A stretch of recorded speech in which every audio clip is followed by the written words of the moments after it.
All right, let's go ahead and get started. Thanks everybody for coming out. It's very good to be here. I'm from Cincinnati, so Ohio feels very right to me. Based in Atlanta now, but you know, quick jump. All right, so it felt appropriate to begin a talk on vibe coding by vibe coding my slide deck, but I'm afraid the horror was just a little too great, so I kept it with just the title slide. And even then, I had to, change all the colors so that they actually appeared better. You know, they were using a lot of dark grays, had to add our logo, things like that. So, vibe coding, lots of fun, but we'll see some of the challenges that continue, right?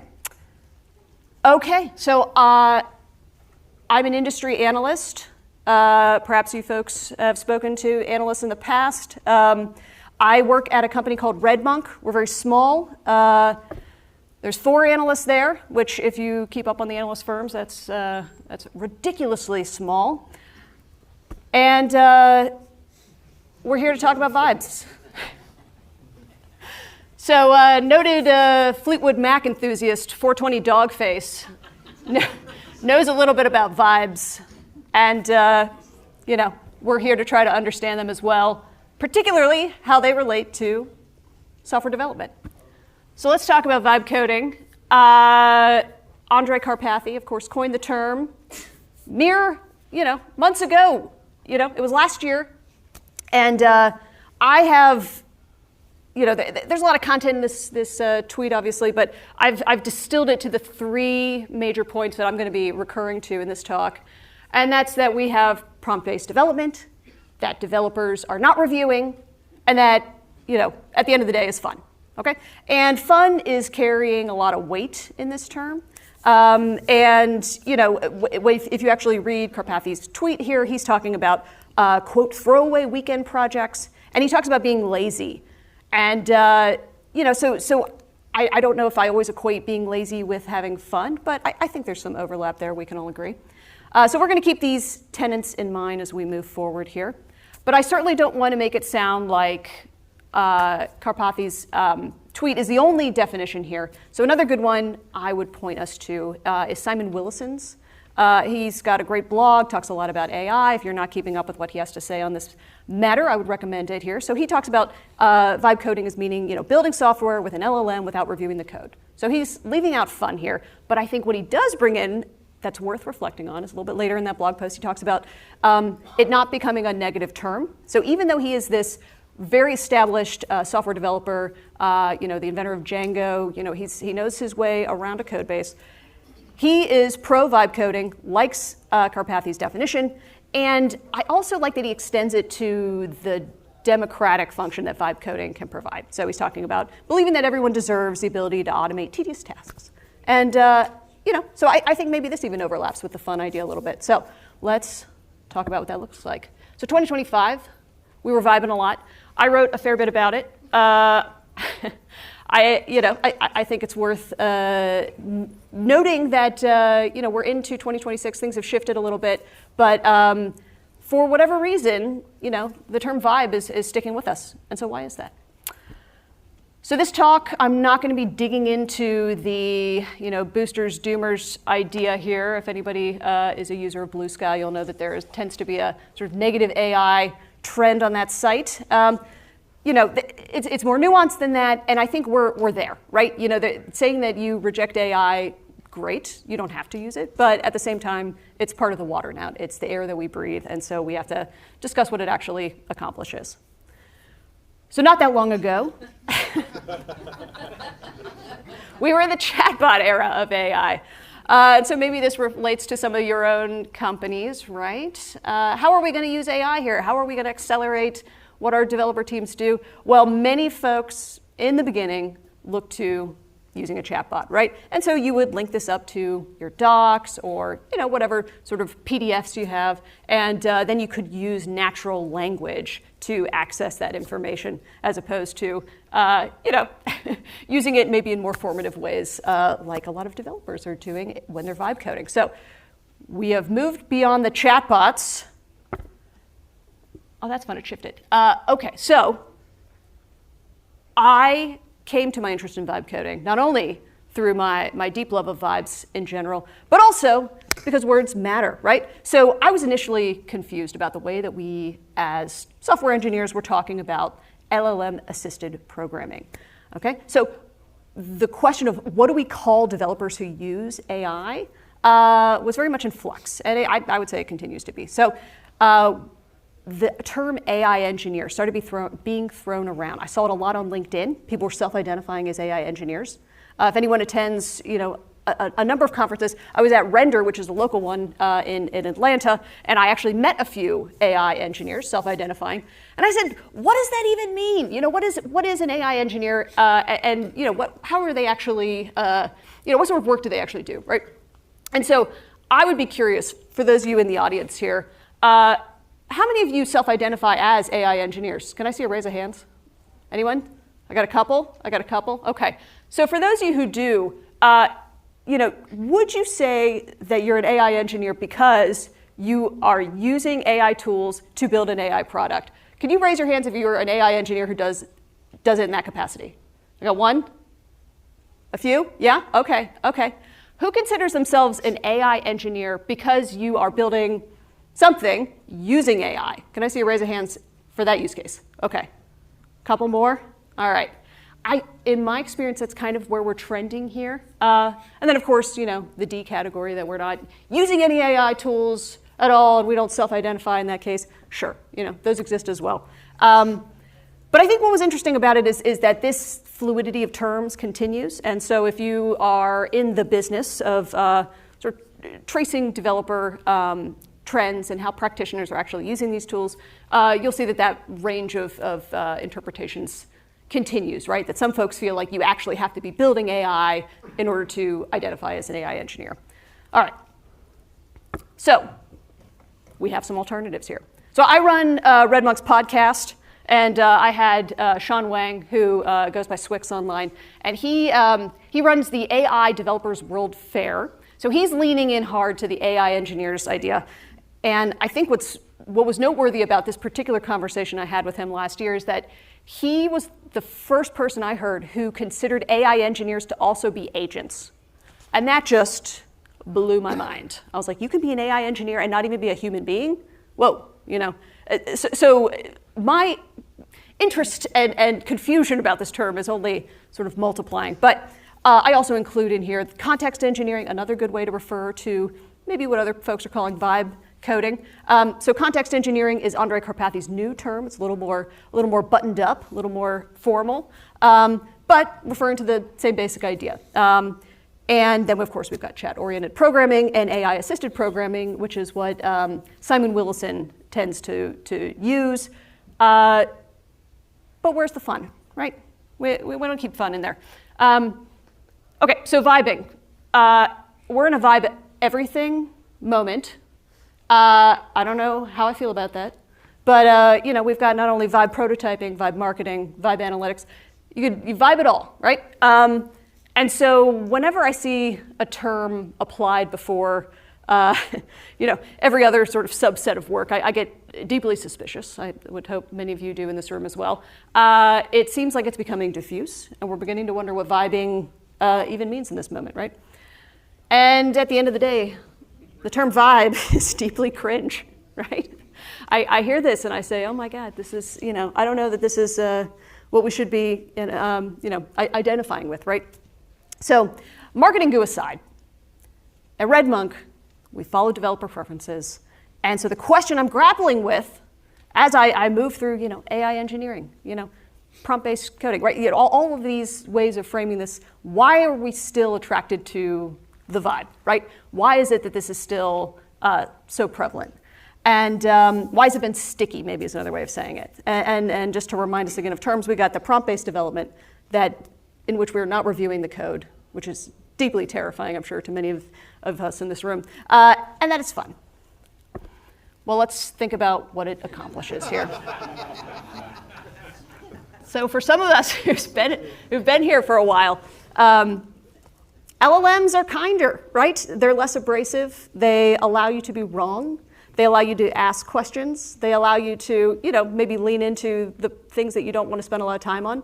I mean, I've stopped using any Git commands at all. I just ask my codex to do that for me, right? So, but back in the day, Stack Overflow is where we would ask these questions, and I was always too much of a coward to ever post on there. It is, the rewards were never great enough for me to risk the pain. But yeah, we have that as a sort of explanation for why vibing exists. Second thing, I'm going to ask you to go way back to 2023. I don't know who can even remember that far back, but you might recall that there was this famous leaked post from Google. And what I like about it is that it talks about the idea of tinkering. And I would say that a thing that makes vibe coding sticky is that developers tend to be tinkerers, right? They want to kick the tires. They want to try things out. And vibe coding allows that in this very real way. It allows you to create things very quickly. So yeah, I think I bring it up because vibe coding, it's excellent for tinkerers. It empowers us to create apps and websites that otherwise might be too complex or time-consuming to bring into fruition, right? To realize. Speed, vibe coding. It's an accelerant, right? It supercharges novice and very experienced developers alike. But I want to hedge with that one a little bit because it might accelerate code production, right? Code is cheap these days. Vibe coding has made it very easy to produce lots of it, as many CISOs are crying, right? But the flip side is that sustaining these apps is becoming more and more challenging. So we've got ops, security, deployment. I also want to bring up the AI slop situation. So I've been doing some research as part of my job around the AI slop problem. So many open source maintainers are being completely inundated with issues and PRs that are created by these large language models. And the bottleneck of having human reviewers is just a huge problem for them. So, these maintainers who are already in a burnout situation are suddenly overwhelmed with these, easily created, assuming you have the tokens, right? PRs, I guess. So how do we move forward from this? Okay. Gandalf. All right, I'll tell a little story here. Back when I was a front-end engineer, I worked at a digital marketing agency, and I had some folks in the front of the house, the marketers, were confide in me that they found us back of the house, sitting in the dark room in the back. All of the engineers were deeply terrifying because we were wizards, and they didn't really understand what was happening there. Yes. And as a Lord of the Ring fan, I never want to dissuade folks from comparing me to Gandalf. I'll take it. But I think what's great about vibe coding is that it's opening the aperture so that more people can join, right? So when I was in these interactive teams, we had the UX folks, we had the PMs, we had the designers, front-end engineers, back-end engineers. We were all sort of segregated, and we'd roll our chairs around and chat with each other. Well, now, there's less and less of a need to do that. That anyone that was on my interactive team 5 years ago could do any of this. So for instance, when we would run out of resources, when there weren't enough engineers to spin up a landing page or something, the designers would use Webflow to do this. Well, no more, right? They can just vibe code these landing pages very easily. So, we're kind of in this new era, and there's something to that. I kind of like the idea of us all being wizards. Let's dig into the wizard comparison. Okay, I can imagine folks have some big feelings about this. Big feelings. So, a major thing that you hear online from the pro vibe coding camp, or AI boosters, if you will, is that those opposed are merely gatekeeping. Now, I don't know if I buy that entirely, because as I mentioned, there are actually some big issues with, just vibing things and deploying them on the internet. I think we hear about them in the news all the time, right? All kinds of security issues, right? So we know it's not necessarily true to say that it's just gatekeeping here, but there's a lot that goes into software development, and that can't be automated away, right? So computer information sciences, they still matter, much like the boot camp era, which also saw its fair bit of gatekeeping, still does. I think there's room at the table for everyone, right? We're going to set a big enough table here. And so this is really, a fancier way of saying this is like Jevons paradox, right? The more software that we create, the more, space there is for everybody to be creating it, right? So, or more fancily put, right? Technological progress increases the efficiency of resource use, but the resulting reductions in cost causes demand to rise. Okay, so yes, I think that there is some parallels here that the vibe coding trend is opening up. All right. But no matter where you stand on this, I think that we can all agree that the software development profession is in a time of evolution. All right, so I include Ryan Dahl's quote here. I think kind of encapsulates this well. So the roles are smooshing, right? Front-end developers are doing design. UX engineers are using Claude Code to test UIs. Product managers are using Codex to prototype. And so let's think about how those skills are evolving. What does that look like, right? So the skills that are fading might be syntax memorization, boilerplate generation, manual refactoring, routine debugging. All of those can be automated away. Skills that are rising are architecture and system design, prompt engineering, quality judgment, taste. I feel like taste is the word of the year. Having taste is a deeply human quality. So those are becoming more and more important. Successful developers in 2026 will delegate, review, and guide multiple AI agents. And this augmentation is not replacement here. All right. So AI is handling the mechanical work. Humans are retaining judgment, design, and quality. And just a note here: breathless predictions of engineering teams rendered obsolete. They have not materialized, and frankly, I don't think they will. Okay, so here's the evolution part a little bit more in depth here. What makes us feel like we all have whiplash right now is that things are moving so quickly. So, vibe coding, it's only possible because the technology has changed. Let's think about how that's changed, right? We've got, in 2023, the autocomplete era, right? Tab completion, inline suggestions. Developers, they needed to remain firmly in the driver's seat. And then 2024, context is king. That was the keyword on all of these products, right? It involves context, right? Instead of a single file, suddenly developers, they were able to access, full repos through their code assistants.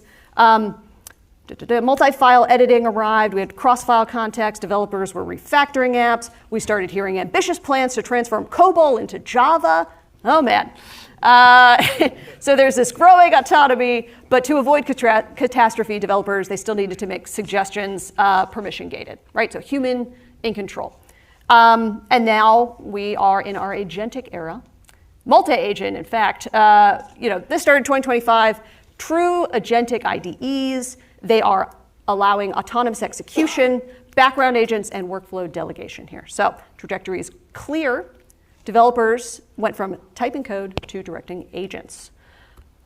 All right, so let's talk about brass tacks around that. What does this actually look like for folks who maybe haven't been tinkering with this as much? One way developers are vibe coding is with prompt-based web apps or IDEs. I mean, I feel like the terminology is getting very squishy right now.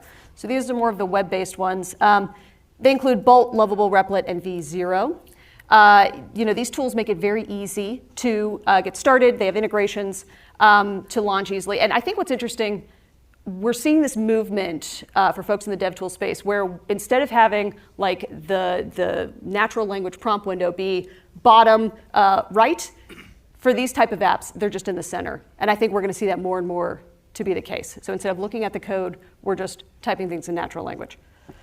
All right, but if you would prefer more of an IDE experience, there was a huge market explosion last year. There's tons of options. Many of them are just VS Code forks. So if you're familiar with VS Code, you should feel very comfortable around many of these in the marketplace. We got Cursor, Windsurf, GitHub Copilot, AWS Kiro.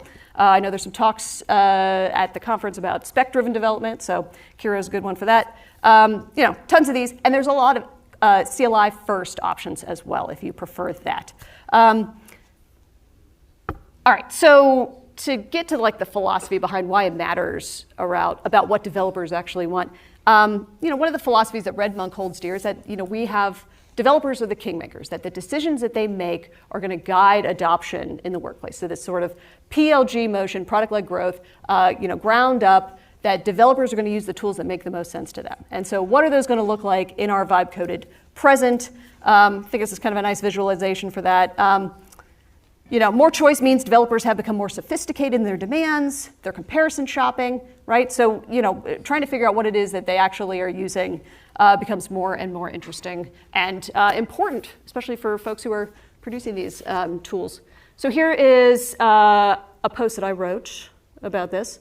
The next one will, of course, be on multi-agent, agentic experiences, orchestration, I guess, got to use that nice symphonic term here. But we're tracking this issue here, so I won't force you all to read it, but we're going to talk about these. So here's a sort of quick synopsis of what it is that developers typically want out of their vibe coding tools. All right, and I will go through them here. So, background agents. What do they mean? All right, so this is the promise that's captured everybody's imagination here. We keep hearing about it. Oh, sorry, I moved a little bit. So Adi Osmani wrote a book about this, and the way that he frames it is, you imagine coming into work to find overnight AI PRs ready for review, all right? Simon Willison talks a lot about this as well. You're embracing the parallel coding agent lifestyle. I like that. We're shifting from synchronous work to asynchronous, and you're supervising multiple AI developers, or AI engineers, as Swix put it, rather than just being tethered to one assistant. Persistent memory, pain point. Agents that forget everything between sessions. I feel like I was reading some tweets about this just this morning, right? So this is an ongoing problem. Anyone who can offer persistent memory is going to be in a good position for adoption here. You spend 3 hours designing architecture, come back the next day to this blank slate. That's just not going to fly, right? And so we have all these sort of strategies now for how to help our agents to remember things between sessions with varying degrees of success. This is an unsolved problem, but it's something that many developers are telling me that they want, right? They want agents who remember decisions, recognize patterns, maintain project awareness, all of these things. It's becoming extremely strategic for, Claude Code has a number of settings to help remember preferences. Windsurf has their memory system, expected to remain a top concern, for the immediate future here. Predictable pricing, all right? Tokens, yeah, so this is huge, right? Developers, they want to see exactly what they're going to be spending. Token usage, the problem is that, of course, we are all receiving a discount with these tools right now. And so I think the market is still trying to figure out how much is it worth to, for me not to use my terminal to do all my, GitHub pushes and things, right? But having it be predictable, I think, is something that I'm hearing across the board here. Price turbulence, rug pulls, all of these things are just not going to fly in the future. We had cursor shift to usage-based pricing. Claude Code users are reporting restrictive limits. I think all of the different providers now have their own stories about this. So, MCP. All right, so for those who aren't aware, Model Context Protocol became the fastest standard that RedMonk has ever seen. It followed an immediate S-curve adoption that reminded us of Docker's rapid market saturation. So if you're not familiar, it was introduced by Anthropic in 2024 and donated to the Linux Foundation last year. It's now adopted by OpenAI, Google DeepMind, Microsoft AWS, so huge adoption. And developers are expecting a seamless connection between their Google Drive, their Slack, their GitHub, all these integrations. They want to be able to use MCP as a way to access this. And as far as the longevity of this, it seems like it's got a pretty good hold, continues to have a lot of use. We also have, Google's agent-to-agent protocol, so maybe there is some disagreement about which particular protocol is going to be around for the long term. But for now, developers like it. Rollbacks. All right. When agents can modify hundreds of files autonomously, the ability to undo is that's a no-brainer. We all want this, right? So Claude Code has a checkpoint system. It automatically saves code state before each change and enables instant rewind. Similar capabilities exist in Kiro, Augment Code, and Zencoder. So we're seeing the demand for rollbacks, across most developer populations, right? They want that confidence that, even though they want to not read that code and just hit, accept, the ability to go back has to be tied to that, right? And this isn't just about Git, right? Checkpoints, they need to capture conversation context as well. So we're seeing, again, context being important. As part of that, we have tool outputs. And intermediate states, traditional version control, it doesn't track that right now. All right. So for the elementary school kids in the room. All right. The specification-based approach, or spec-driven development, or the revival of waterfall, if you will, it's been adopted by Kiro, Tessel, GitHub spec kit. So there's lots of ways to do this. But the basic idea is that developers are seeking structure. So instead of just typing in, here's the website that I want, a lot of folks, they want to create a more, a way of giving these designations, these design docs to the actual agents and have them follow that in a way that they can also share, right? It becomes like the documentation. So wanting agents to update specs as code evolving. Yeah, that's fine. Okay. 7, reliability. So the reliability complaints have been rampant. I know my Claude code was offline, I think last week. So these, and it's not just one provider here. We're seeing a lot of reliability issues around these tools, and it's something that developers are not happy with. So reliability complaints with agentic coding apps and IDEs have been loud. Yes. Anti-Gravity had their model provider overload errors that frustrated many early adopters. So there's sort of growing pains with a lot of these products. And, so if you're looking for what developers want, they don't want impressive demos. They just want things that work, right? They got to work consistently. And so I think having, it's just early days with a lot of these tools. So having, making sure that these continue to be reliable and that, that's what developers are going to be ultimately looking for. Human in the loop. So this is the controversial one, right? Because if you are vibe coding, you don't want to be in the loop, right? You just want to hit accept and move on. I don't want to read it. But I would argue that most developers who are professionals are still wanting, the ability to accept that, at least have the option, right? So it's a defining tension, and having fine-grained permissions, approval gates, configurable autonomy, and audit trails are just, that's absolutely are going to need that if you're vibing at work, right? So the vibe coding camp says that they cannot be bothered with these controls. You all might be familiar with YOLO mode. Yeah, that's not going to work if vibe coding sticks around. So we might all be pro vibe, but at the same time, we want to have at least the option to say yay or nay to these. Skills. All right, so developers want the ability to package reusable workflows into shareable, version-controlled modules. So rather than re-engineering the same prompts repeatedly, developers, they want to be able to define a code review or security audit skill once and invoke it consistently across projects and teams. So developers, they want this institutional knowledge to be encoded in skills, and that's, that their team members are able to adopt immediately. All right, and enforcing this consistently is an important part of standards moving forward. And there's a lot of thought leaders in the AI space who talk about skills quite a bit. They might actually be replacing a lot of the other ways that folks are encoding this information currently. And finally, this is me looking ahead a little bit. 2026 here, we're in the not just one agent, we're in the multi-agent moment. So the idea is that you're running multiple agents in parallel.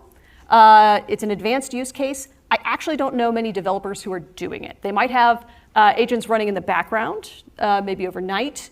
But in terms of I've got multiple agents going at one time, I am not seeing that. If this is you, please come talk to me after this talk. I have some questions. So it's exciting. There's lots of tools that let you do this, though. You've got Claude Squad, Conductor, Verdant Deck. All of these are letting developers spawn multiple agents working on a different task simultaneously, each in isolated environments. So a lot of details here, a lot of different preferences. I actually was speaking to someone who coded up their own tool that does something like this. So, early days, once again. So remains out of reach for less skilled developers, but it is coming. So, get ready for it. Elite users, they want dashboards showing which agents are working on what, the ability to pause, redirect, or terminate agents mid-task, and intelligent conflict resolution when agents work on overlapping code. So let's talk about some of these emerging approaches. This is me winding down here. Okay, the list of where we are at the beginning of 2026. we're looking ahead towards emerging approaches that will impact AI-assisted developers and vibe coders. Lots of different philosophies around here. These 3 tools basically dropped at the beginning of the year. It was like Christmas break happened. A bunch of developers were bored, and they created these tools. And us in the analyst community, they were like, oh my God, the heads explode. So, there was no rest for anyone. We all had to just keep up with the Ralph Wiggums, the Gastowns, and the first Claude bot, then Moltbot, now OpenClaws. So, here's a more interesting slide of all that. So let's talk about what these are and what they look like for folks who aren't obsessively reading, X. So Ralph Wiggum, we're keeping an eye on it, right? Named after the Simpsons character. The idea is that he's dim-witted but relentlessly optimistic. All right. Created by Jeffrey Huntley. The core technique is that you pipe the model's output, failures, stack traces, and hallucinations back into the input, right? So it creates a contextual pressure cooker, in Huntley's words. And the philosophy is that you are iterating. Iteration beats perfection. All right, Gastown. Or actually, I should move to the next one in the road. OpenClaw, right? Spurred a million crustacean jokes. Personal AI assistants that live in the messaging apps and orchestrate across different services. You can trigger automations on the machine where it runs, local or through a cheap VPS, and it has persistent memory and skills and plugins, runs in the background, right? And then Gastown. So this is Steve Yegi's project, which he jokes around pretty often about it, like just being, he wouldn't actually recommend using it, right? Coordinates 20 to 30 parallel Claude code agents. You talk to the mayor or factory foreman, so it's like an elaborate metaphor, Gastown. He compares it to Kubernetes, but for agents. It's 100% vibe coded, so again, we're not reviewing the LLMs. Scary stuff. So it solves the maker benchmark with a 1,000,000-step workflow, and the key innovation is beads. So you have get back persistent work state that is surviving crashes. All right, so. Ooh, I went too far ahead. Yeah, key takeaways here, wrapping it up. All right. Vibe coding, it's cringe, we all agree. But there are underlying motives that I think are worth, thinking about their values, right? So even if you're a grumpy, maybe anti-vibe, developer out in the audience here, I would encourage you to look at the good. There's some things here, widen the aperture, The underlying motives are going to stick around. I mean, it's here to stay. It's opening up software development to more folks, and I think that we could view this as a force for good, right? Developers, they talk about taste and judgment as the distinguisher between agents and humans, but I would also submit that having fun, is among the values that vibe coding can help us to, that we want to keep around here. So tinkering, the infinite personalization of code, it's making lives better for the humans that are using them, right? Things are moving quick, so do not panic if you're like, oh, there's this new tool. Like, nobody can keep up. It's too much. So, just let it flow over you like water, right? Just know that it's, that change is the only constant, and that, with the new chips coming out, new models, take a step back and just maybe follow the big patterns instead. Like, what are the big trends here? I've tried to talk about a few of them, but of course, again, these are going to become stale, in a couple months, right? And then, last but not least, developers are the kingmakers. So what they decide that they want to use is going to be what sticks around. Vendors need to listen to DevTool users and take their preferences to heart. All right, so I'll wrap up there.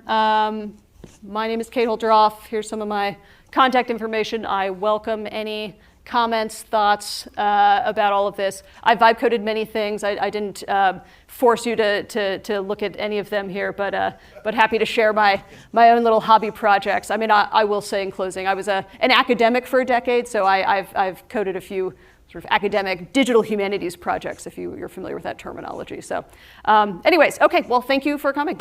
I'd be happy to answer questions.